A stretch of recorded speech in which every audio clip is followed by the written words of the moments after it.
Myrto, clairement. Vraiment contente que tu participes à cette expérience avec moi. Parce que tu es une make-up artist vraiment très talentueuse. Puis ce que j'aime de ton art, c'est que tu saisis vraiment bien la beauté de la femme. Puis t'as, je trouve, une aisance et un talent pour pouvoir mettre de l'avant la beauté de la femme. Donc, cette expérience de faire oh, d'ailleurs, je ne vais même pas dire, c'est ma première tuto make-up à vie, là, que je fais en vidéo. Donc, pour cette première tuto make-up, je vais la faire avec un petit twist. Juste avoir la discussion de c'est quoi la beauté. Ça me ramène un peu à comment moi, je suis arrivée à me dire que j'étais belle et à accepter que j'étais belle et me sentir bien dans ma peau. On parlait de faire vaguement, là, mais ça a été un processus, moi, de mon côté, d'accepter qui j'étais. Je me cachais vraiment derrière le maquillage et tout pendant de longues années. Ça a été long, le processus. J'ai dû me regarder tout nu dans un miroir. J'ai dû me répéter sans cesse que je me trouvais belle, que je m'aimais. J'ai dû comme citer à voix haute des parties de mon corps que j'aimais pour me construire moi-même.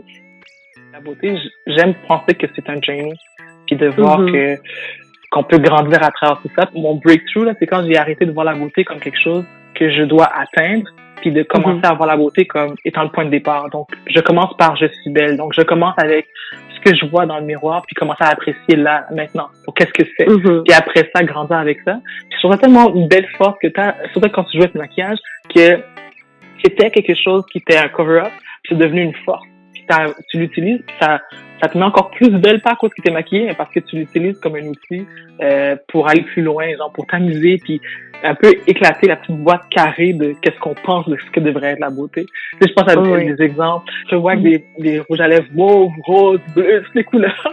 Quand tu t'amuses avec ça, puis c'est ça que ça, je trouve que tout le processus que ça rend beau, c'est ça.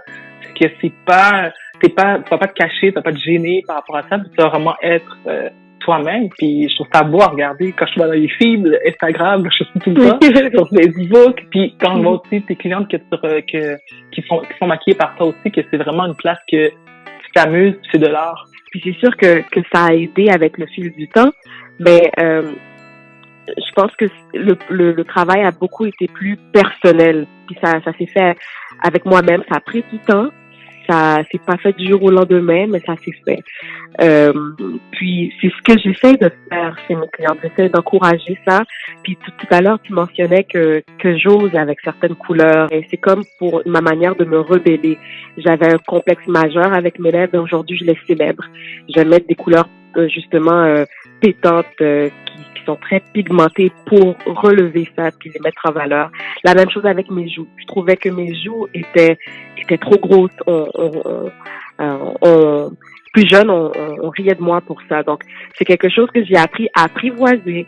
Puis, je regardais Janet Jackson un peu plus vieille. Puis je me disais, ben, Janet Jackson, elle est célébrée pour ses jolies pommettes. Puis, j'en ai mon aussi. So, I might as well just celebrate mine. Fait que, tu sais, ça grossit comme ça.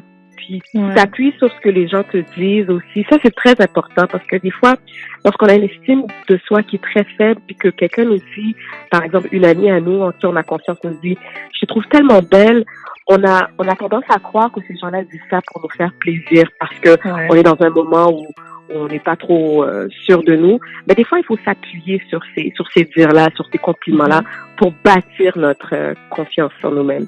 Puis, c'est ce que j'ai fait finalement. Donc, ça aide beaucoup. Puis, j'encourage mes clients quand ils sont sur ma chaise à faire le même travail. Puis, en tant que femme, on doit le faire avec nous-mêmes, on doit le faire avec nos filles également, qui sont les femmes de demain.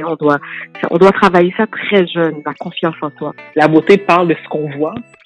Et ce qu'on voit, mais c'est à travers ce qu'on pense qu'on voit les choses. C'est comment on pense qu'on va percevoir ce qu'on voit devant nous. Et c'est là que je trouve qu'il y a le côté, le combat, qui est souvent, qui se répète souvent, c'est justement ce que je pense, ce que je vois, c'est pas pareil. Donc c'est des complexes. Les complexes sont là, ils sont plus dans notre tête que d'autres choses, puis ça devient des limites, puis c'est quelque chose qui est dans notre tête qui nous empêche d'aller plus loin puis d'être vraiment nous-mêmes. Quand on parle de beauté, je pense que c'est ça, c'est pas vanité du tout, c'est que qu'on est connecté avec qui on est puis ce qu'on pense de nous. Surtout aujourd'hui, je suis vraiment contente qu'il y a comme une effervescence, il y a du mouvement, c'est-à-dire surtout dans les communautés de minorités visibles. On parle de la nôtre aussi, les Noirs, les femmes s'acceptent comme elles sont de plus en plus. Il y a un retour au naturel des cheveux, retour au naturel d'un peu tout, du maquillage, des tendances. On retourne aussi aux racines, puis on apprend à s'aimer comme on est, puis ça force l'industrie aussi l'industrie de la beauté à changer, donc c'est vraiment beau ce changement qu'il y a en ce moment. Puis les femmes noires, la différence est célébrée un peu partout.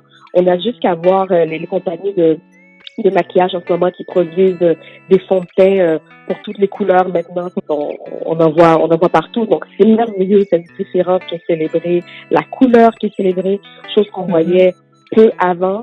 Donc c'est vraiment merveilleux. Myrto, tu es vraiment une très belle femme. Et c'est impossible de pas te remarquer quand tu marches dans la rue ou qu'on te voit. Tu à toi, t'as un maquillage à toi. Je trouve ça beau. Comme toute inspiration-là, elle vient d'où? Ben, écoute, moi, depuis que je suis toute petite, j'aime la mode. Je viens d'une famille très artistique. Je suis très manuelle comme personne. Donc, j'aimais concocter des pièces uniques. Puis je les portais souvent. Puis finalement, un jour, je me rappelle que une de mes amies m'a dit, tu devrais vendre tes trucs. C'est unique. Puis j'ai commencé à en faire pour 2-3 personnes, des amis, les vendre à des proches, jusqu'à ce que je décide, mais pourquoi pas ouvrir une boutique. Donc, en 2010, pour mon anniversaire, j'ai fait mon premier lancement. Ça fonctionnait bien. Il y a Keisha Chanté, une chanteuse canadienne qui est aux États-Unis, qui a porté mes bijoux. J'étais dans le magazine Chatelaine. J'ai fait des collaborations avec plusieurs artistes de Montréal. Donc là, je le ramène en force. Oui et phare 2.0, si on peut dire ça comme ça.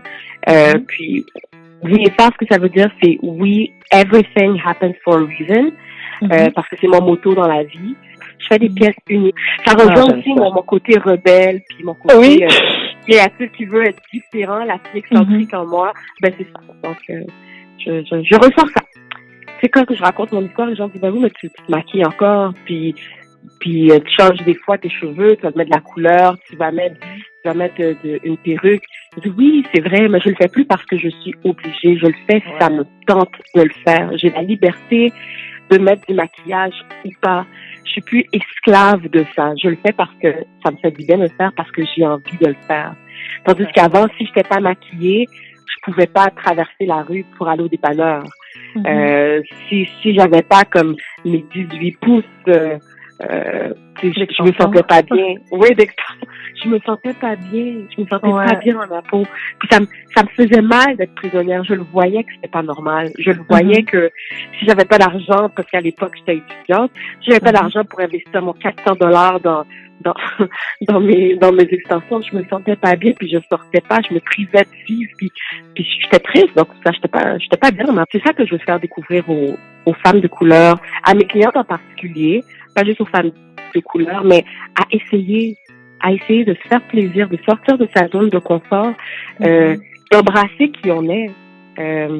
Moi, j'ai des narines épatées, j'ai pas un nez mince ou des lèvres minces. Mes lèvres sont très charnues, j'ai des narines épatées, j'ai une mâchoire assez prononcée, carrée.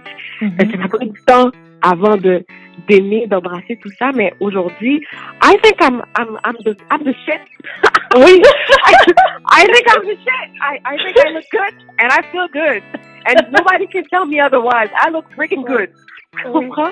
C'est ça, il faut embrasser qui on est. Voilà. Ouais, puis j'aime ça, j'entends ton message, ça résonne tellement, là, oser. Oui. Non, c'est une expérience, un maquillage avec toi, là, c'est pas juste un maquillage, c'est une expérience, c'est ce que j'adore dans tout ce que tu fais, puis ta touche artistique se retrouve partout, dans tout ce que tu fais, dans comment tu t'habilles, ta fibre styliste, ta fibre designer, ta fibre make-up artist, là, comme, you're the shit, girl! You too, girlfriend. You too, girlfriend. Trust me. Ouais, on suit l'une l'autre, là, puis on s'inspire l'une l'autre. Ouais. Mais toi, dans ton cheminement, par rapport à tout ça, tu disais tout à l'heure que c'était difficile pour toi de trouver, comment dire, ta vraie nature, de t'accepter. C'était difficile pour toi. Est-ce que ça a été pareil avec tes cheveux? Parce que t'es naturelle, mais tu l'as pas toujours été? J'ai pas toujours été, c'est vrai, mais j'ai mis du défrisant tard dans ma vie aussi, là, quand même, comparativement à ce qu'on entend dans la norme, là. J'ai fait ça à l'âge de 18 ans, 18-19 ans à peu près. Puis, c'était vraiment j'étais fed up, là. J'étais vraiment tannée de justement la routine, d'être toujours prise à mettre du défrisant, de le refaire à chaque fois, de pas nécessairement aimer le résultat final. C'est juste, je dois le faire parce que tout le monde le fait. Puis, quand j'ai arrêté de le faire, ça a été d'apprivoiser cette texture de cheveux que je connaissais pas du tout. J'ai appris à apprendre ma texture de cheveux puis à m'amuser avec cette texture de cheveux. Puis ça a été vraiment aussi un déclic pour moi, c'est que je ne devais pas ressembler à quelque chose d'autre parce que ça existait. Mes cheveux n'existent pas ailleurs. Pas seulement parce qu'il n'y avait pas beaucoup de modèles de femmes crépus quand j'ai arrêté de mettre des frisants, mais aussi parce que mes cheveux sont uniques à moi. Donc, même si j'ai une coiffure que je vois qu'une femme qui a un afro, elle fait une coiffure, quelque chose qui puis elle fait une coiffure X, puis je la refais, elle sera pas pareille la coiffure. Puis c'est ça que j'ai aimé dans le processus, que j'avais pas d'attente à faire comme l'autre personne, versus une expérience que j'avais pas quand j'avais mes cheveux défrisés ou que je portais des perruques parce que j'avais la même tête la même coiffure que sur le paquet d'emballage. Comme c'était ça que je devais faire comme le modèle. Alors qu'avec les cheveux crépus, je fais ce que je veux parce que je suis le seul modèle de mes cheveux, genre. Puis ça, j'essaie de le transcender un peu dans n'importe quoi que je fais. Que ce que je fais, parce que je le fais à ma façon. Tout à fait d'accord avec toi. C'est être libre de soi, je pense, qui est le plus important.